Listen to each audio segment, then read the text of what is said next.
Bon alors Marcel, on est au départ d'une étape décisive aujourd'hui. C'est quoi le plan pour la FDJ? Alors moi j'aurais utilisé le mot difficile, hein. Décisive ok mais difficile à la fois. Elle est très longue, 235 km, 7 heures de vélo. Donc c'est des étapes où les coureurs ne sont pas habitués à ce genre d'exercice. Donc bien gérer, hein, cette fatigue qui va s'accumuler au fil des kilomètres, dans la montagne en plus. Donc plus la bagarre qu'il va y avoir dans ces trois cols. Nous c'est tout autour d'Alex tout simplement. L'abriter, le protéger, l'accompagner mentalement, physiquement. Donc, et puis lui donner toutes les capacités pour attaquer bien sûr les 60 derniers kilomètres où seront décisifs bien sûr pour le top 10. Hier, comment ça s'est passé? Ça devait être une étape pas aussi animée qu'elle l'a été. Elle a vraiment été animée, hein, avec la chute de Landa qui a changé beaucoup de choses. Moi j'étais persuadé que ça allait être animé. C'est un endroit où le placement est très important, où ça frotte énormément pour se placer. Donc quand ça frotte, ça peut tomber, ce qui a été le cas. On avait pris les devants, hein, vous avez vu ça, à 10 bornes avant la difficulté. Et on voulait que Alex et puis Kenny et Francis soient vraiment protégés et amenés dans un fauteuil. L'objectif maintenant avec Alex qui est dans le top 10, il y a Egidol devant, il y a Kruijswijk. Ça va être dur pour remonter encore? Ouais, très difficile. Après, c'est des hommes. La difficulté peut arriver à tout moment et ils peuvent fondre aussi. Hein, ce que je ne souhaite pas non plus avec Geniez aujourd'hui. Donc surtout gérer, accompagner, suivre, pas se mettre dans le rouge non plus. Parce qu'il y a des véritables grimpeurs aussi. Donc à 1 km près, on peut tout perdre. Donc la gestion est très très importante, surtout le dernier col qui est long quand même de plus de 20 km avec des rampes en palier.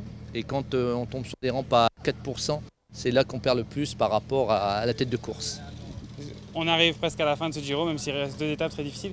Quel est votre avis sur ce Giro? Parce qu'on entend beaucoup de coureurs dire que c'est l'un des plus durs grands tours qu'ils aient fait. Moi, mon premier Giro, c'était en 84. Donc je peux en parler pour cause. Oui, c'est le plus dur.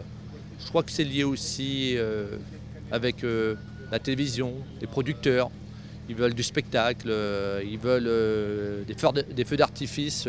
Donc c'est réussi, hein, ça c'est pas un problème. Mais quand on accumule le tout, les déplacements, ce matin on est quand même levé à 6 heures pour partir à 8h30 de l'hôtel, une étape de 235 km, donc 7 heures. Quand on arrive là-bas à 5h15, on n'a pas l'hélico pour redescendre à l'hôtel. On va passer encore 1h30 dans le bus, les massages. Moi je vous dis, l'encadrement comme les coureurs, on n'est pas avant 22h à table. Et demain on recommence, hein. On arrive à Sestrières. Donc c'est une accumulation. Après, personne ne nous a forcé à être professionnels, personne ne nous a forcé à prendre le départ d'un Giro, bien au contraire, c'est un privilège. Donc je pense qu'on est fait pour être là, pour avoir des défis. Donc, et l'organisateur a bien choisi son parcours. Par contre, quand on veut faire un doublé Giro Tour de France, là, quand on parle des années 80 avec Bergsino, Fignon, toute cette génération-là, j'y crois plus du tout. L'état de fatigue est quand même très imposant, très important. Et en 3 semaines, se ressourcer puis de revenir avec les mêmes disponibilités à Milan, c'est compliqué, psychologiquement déjà. Donc, par Alberto Contador, vous en pensez quoi? C'est vraiment un champion de panache, on l'a vu hier, il a attaqué encore. Allez, on va utiliser un mot, hein. Ce qui est pris est pris. Donc si à un moment donné, sur le tour, il est beaucoup moins bien, par exemple une chute comme l'année dernière, il aura quand même gagné en 2015 le Tour d'Italie. Voilà. Et puis son patron Oleg le suit tous les jours, il est domicilié quand même en Italie. Donc son patron, je pense qu'il est très heureux que déjà il gagne le Giro. Et puis son panache, oui. Moi j'y tire toujours son chapeau. C'est un garçon qui avait déjà 4 minutes d'avance et il ne s'est pas posé la question de savoir s'il fallait qu'il gère ou pas.